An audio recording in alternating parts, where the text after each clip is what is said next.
जय श्री राम। अभी तक हम लोग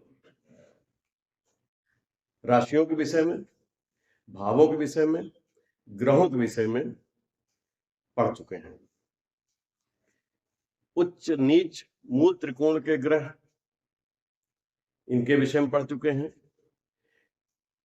दृष्टियों के विषय में पढ़ चुके हैं, ग्रहों की दृष्टियां कौन कौन सी होती हैं वो पढ़ चुके हैं।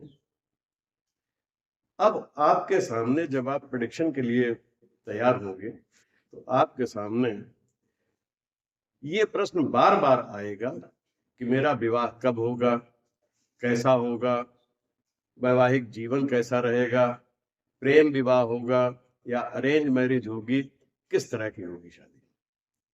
शादी के प्रश्न मैक्सिमम पूछे जाते हैं। आज हम जो शुरू करने जा रहे हैं लेसन, इसमें हम मैरिज के विषय में एक सीरीज पूरी बात कि कौन कौन से वो योग होते हैं जिनसे प्रेम विवाह, विवाह, ये सारी चीजें देखी जाती हैं।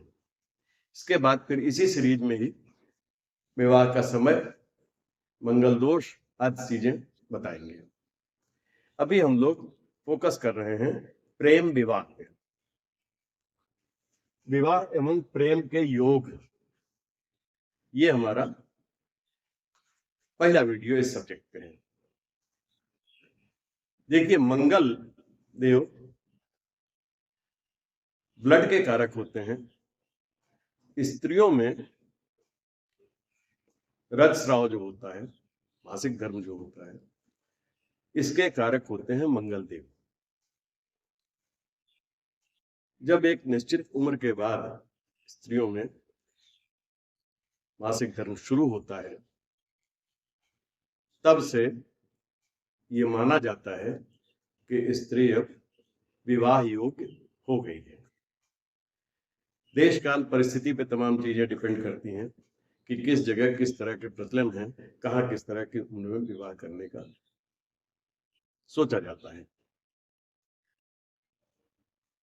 जब ये बंद हो जाता है तब ये माना जाता है कि स्त्री में काम की इच्छा खत्म हो जाती है। इसी प्रकार से शुक्र देव पुरुष में वीर्य के कारक होते हैं, पुरुषत्व के कारक होते हैं। जब तक मंगल शुक्र ये एक्टिवेट नहीं होंगे, कामेक्षा नहीं जागृत होगी, विवाह की इच्छा नहीं जागृत होगी, प्रेम की इच्छा नहीं जागृत होगी। इसलिए इन दोनों ग्रहों का संबंध सबसे ज्यादा विवाह के विषय में होता है, प्रेम के विषय में होता है। पहला योग हम देखते हैं कौन सा बनता है। इस योग में मंगल शुक्र, ये तीसरा भाव है, तीसरे भाव में बैठे हो या चौथे भाव में बैठे हो, इनकी युति हो या इनकी दृष्टि हो, दृष्टि योग बनाए या युति योग बनाए, तो प्रेम संबंध स्थापित होने की संभावना होती है। दूसरी चीज, अगर बृहस्पति देव तीसरे घर में, केंद्र में या त्रिकोण में बैठे हो,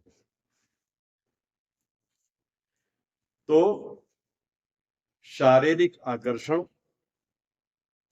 मोहल्ले में, पड़ोस में, रिश्तेदारी में या एक ही बिल्डिंग में रहने वाले दो लोगों में शारीरिक आकर्षण हो जाता है और ये प्रेम में तब्दील हो जाता है।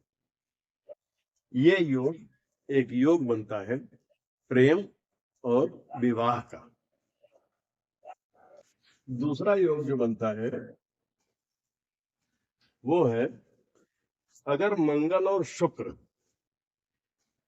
10वें भाव में या 9वें भाव में बैठे हो, 9वें या 10वें भाव में इनकी युति हो या दृष्टि संबंध हो, युति योग हो या दृष्टि योग हो, तो भी प्रेम संबंध स्थापित होते हैं। दूसरी चीज, गुरु बृहस्पति देव तीसरे भाव में केंद्र में या त्रिकोण में बैठे हो तो प्रेम संबंध स्थापित होते हैं। ये प्रेम संबंध कहाँ स्थापित होते हैं? उच्च अधिकारी कर्मचारी के बीच,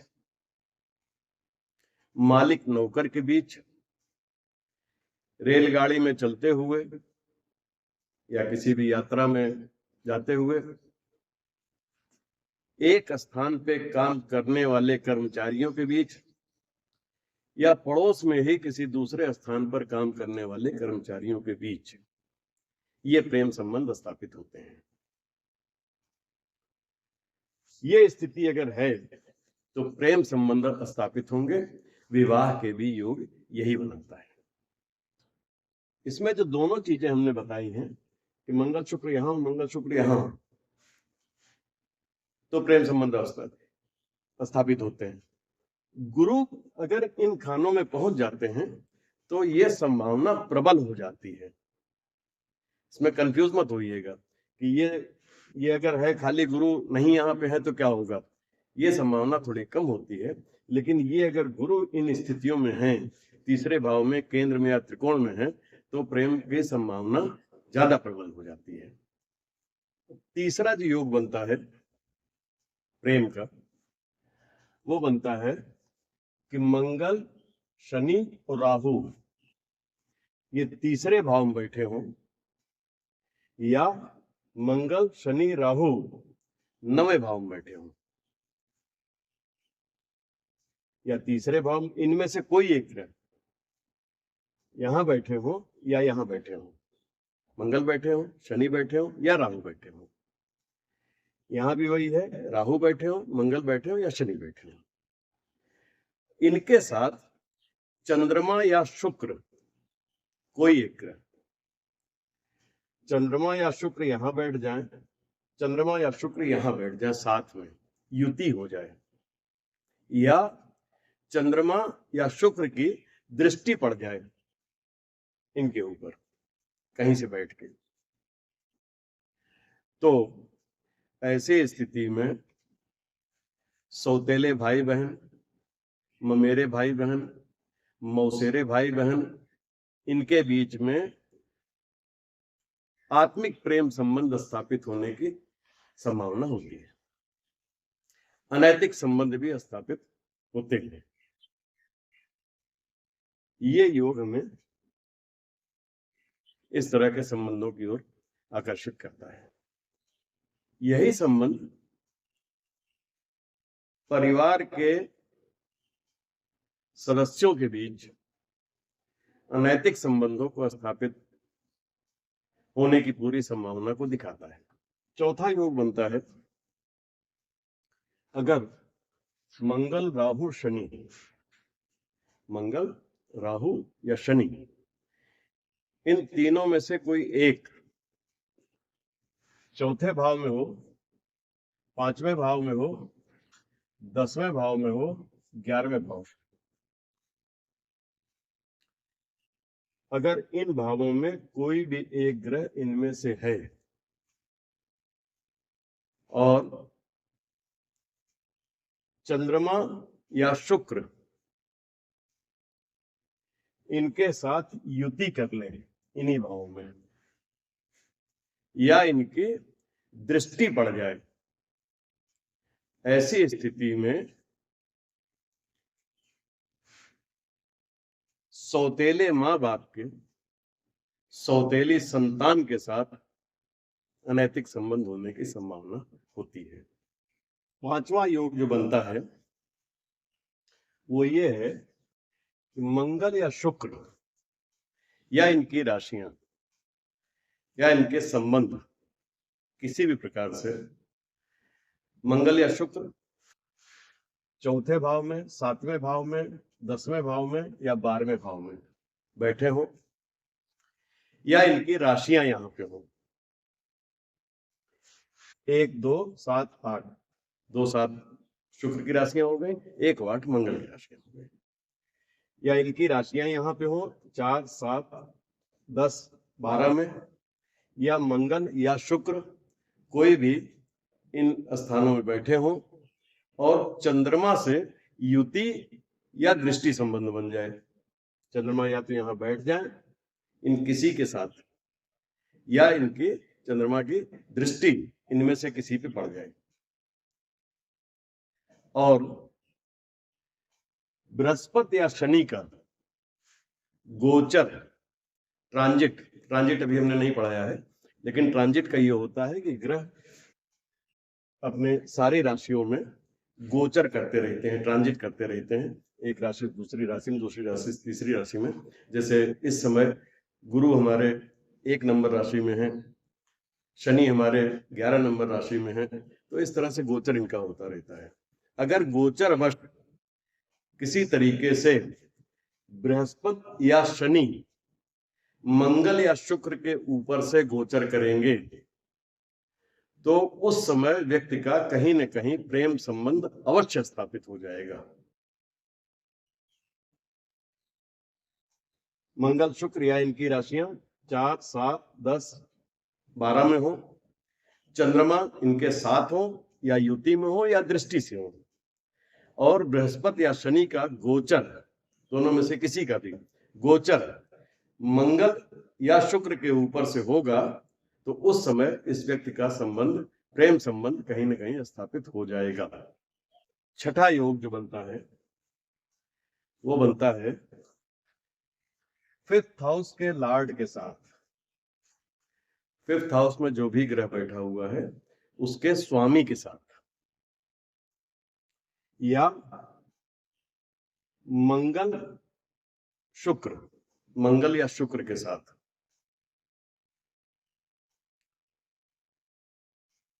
पंचम भाव का स्वामी मंगल या शुक्र,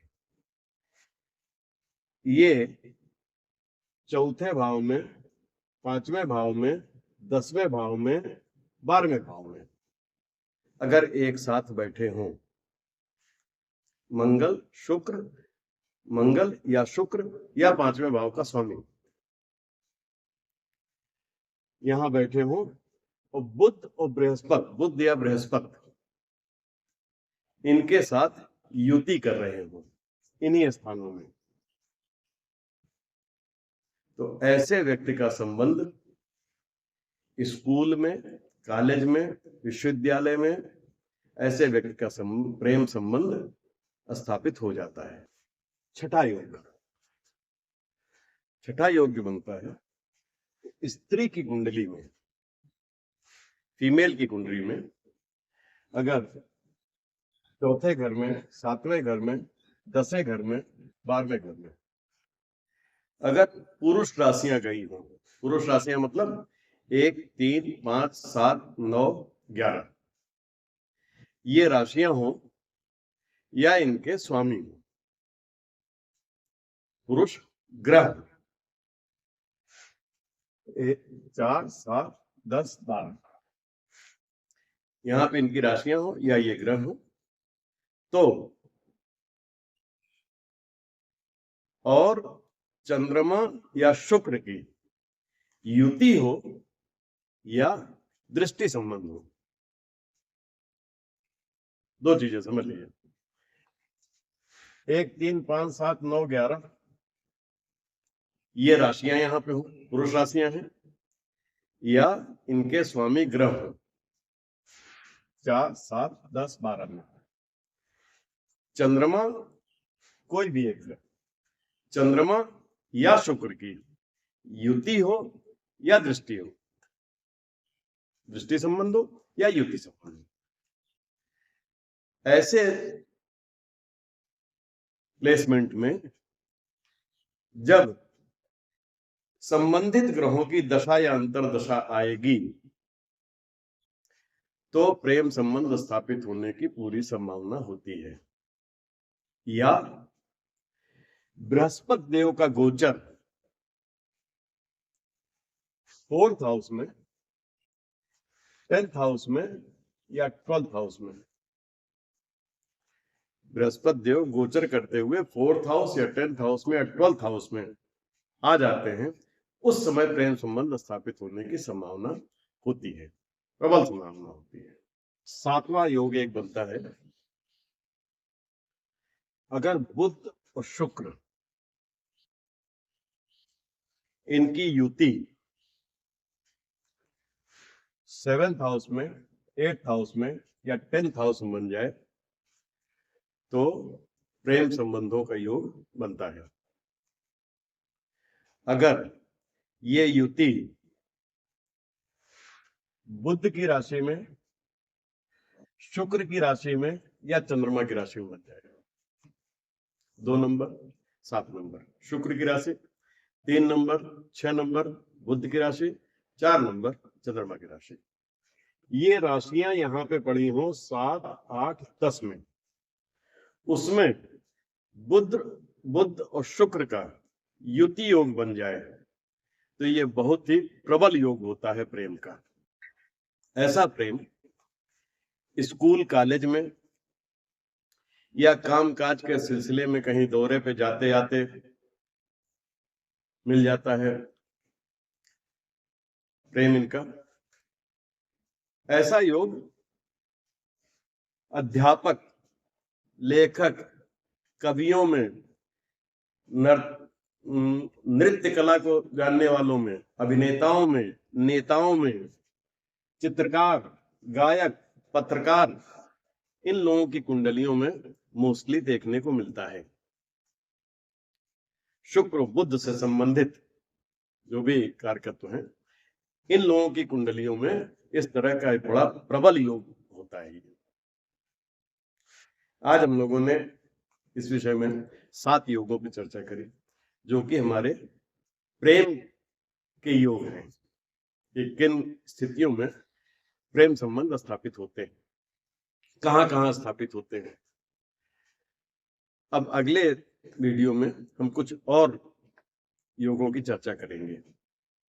अभी तक आपने हमारे चैनल को सब्सक्राइब नहीं किया, सब्सक्राइब कर लें, बेल आइकन जरूर दबा दें ताकि आपको नोटिफिकेशंस मिलती रहें टाइम से। जय श्री राम।